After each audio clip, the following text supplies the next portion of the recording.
پەیوەندی لە مێژینەی یەکێتی نیشتیمانی کوردستان بە تایبەتی و گەلی مەزلومی کورد لە کوردستانی عێراق بەگشتی لەگەڵ کۆماری ئیسلامی ئێران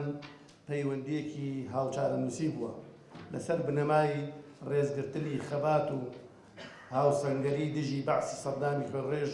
کە بۆ ماوەی 8 ساڵ جەنگێکی ناڕەوا و داسەپاوی بەسەر گەلانی ئێران و عێراقا لە ناوێنی شاگەری کورد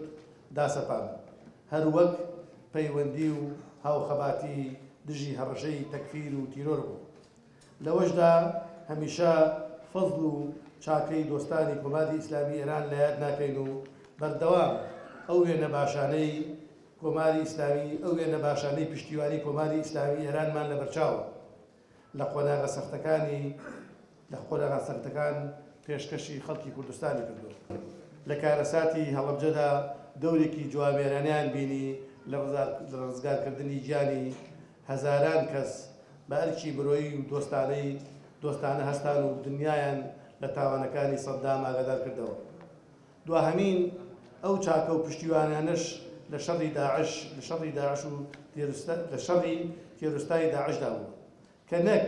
هەر بە چەک و پێویستە سەربازیەکان بەڵکو بە خەڵکانی شارەزا و سەربازیش هاوکاری لۆجستی و مادی و هێزە عێراقەکان و سوپای عێراق و هێزی پێشمەرگەیان کرد. لەو ناوەشدا ڕۆڵی قارەمانانەی شەهید حاجی قاسمی سلێمانی هەم لە قوڵکردنەوەی ئەو پەیوەندیانە و هەمیش لە ڕوبەڕووبوونەوەی تیرۆستانی داعش لەبیر ناکرێت.